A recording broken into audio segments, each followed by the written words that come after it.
What's up guys, welcome back to the channel. I hope everybody had an awesome Christmas. In today's episode, we're going to be talking about the 5 things I love and hate about my 2001 Lexus IS300.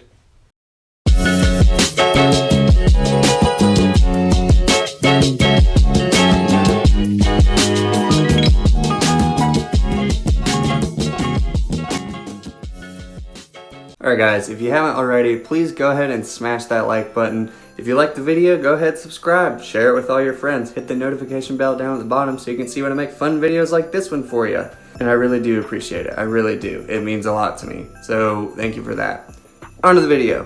5 things that I love and hate about my IS300. Okay, so I'm going to start with things I hate about it first, and 5 being, it's whatever, not that big a deal. 1 being, Lexus, you're being stupid, stop it.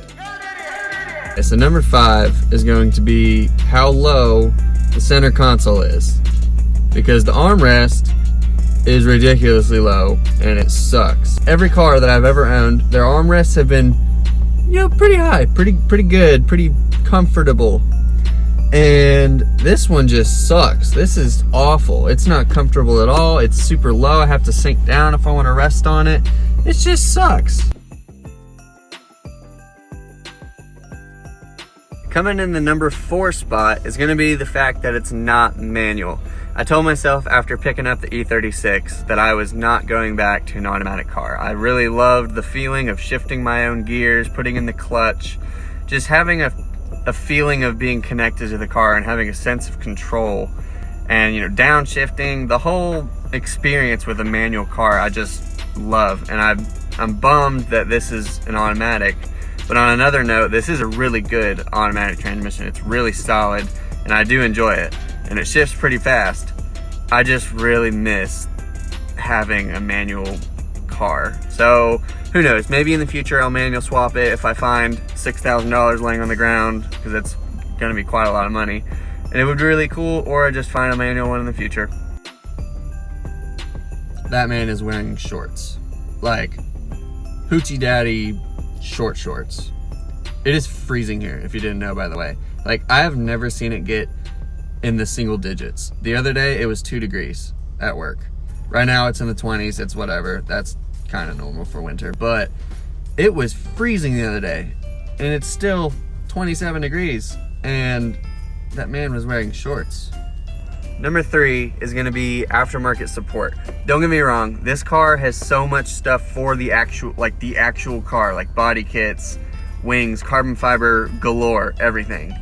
But there is nothing for the collector's market, like Hot Wheels, Matchbox, even shirts, t-shirts for this. Like, I have a shirt under this that my girlfriend made for me for Christmas, but she had to make it. Like, there wasn't just one available.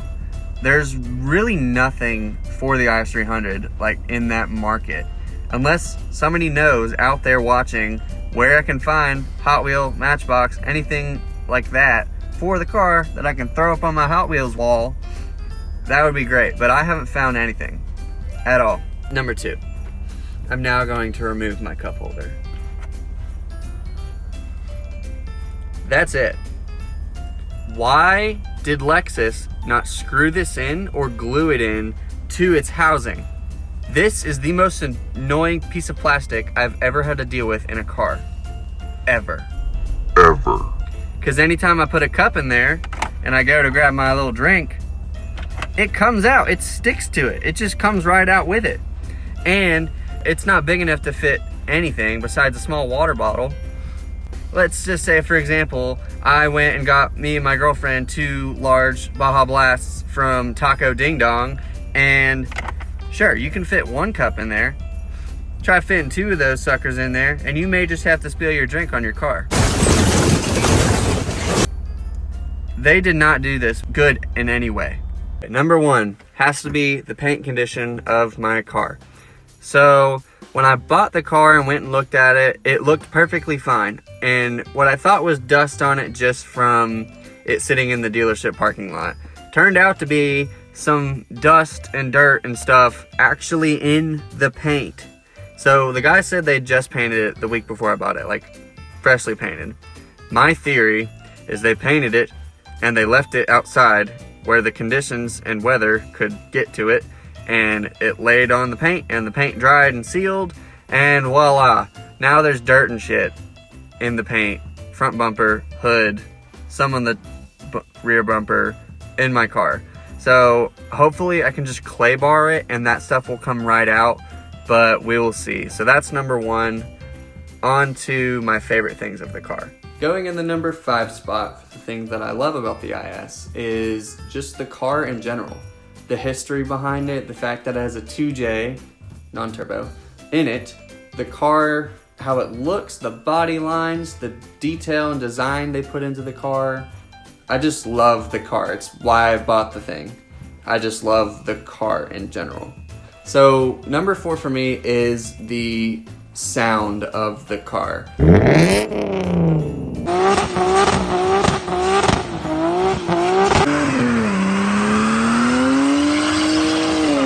I've been doing a lot of research trying to figure out what exhaust I want to run in the car, and the 2JZ, whether it's the GE or the turbo super engine, my favorite exhaust note ever is the 2J. I've been watching so many videos and different exhaust systems and hearing them, even bone stock or even just straight piped. They just sound so good, and I can't wait to put an exhaust of my own on there and just make it sing out even louder.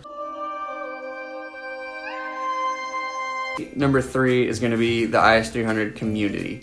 So I've only been in it since I've owned the car, so not very long, but just in this little bit of time, the IS300 community, whether it's forums or Facebook page or just people that I know that own them, super helpful. Everybody's super nice and extremely helpful.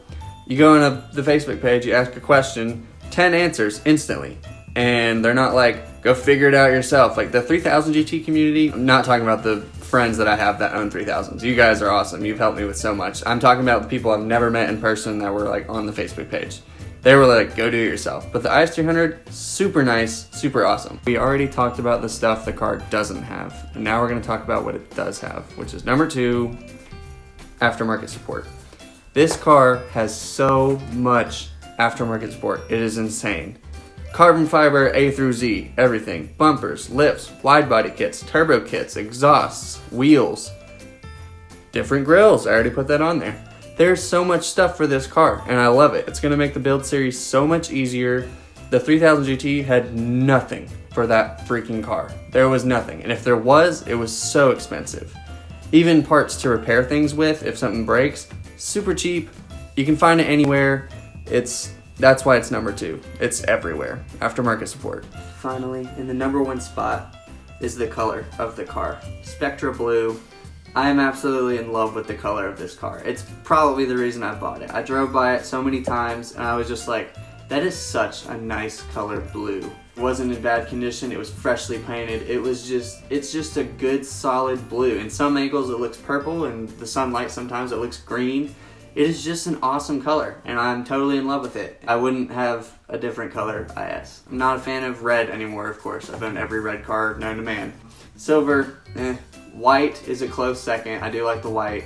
And yellow. That yellow, I don't even know the paint code, but whatever that yellow IS300 that I see, that's a really good color as well. But blue is definitely my favorite. So that is the reason it's number 1. So there you have it. There's the 5 things I hate and love about the Lexus IS300. Thank you guys so much for watching. I really hope you enjoyed it. Don't forget to like, comment, subscribe, share the video on the platforms. You know the drill. I have a brand new series coming very soon. I just have to wait for it to warm up because it's freezing outside. Comment down below. What's your favorite and least favorite thing about the car that you own? Thanks for watching. I'll see you guys in the next one.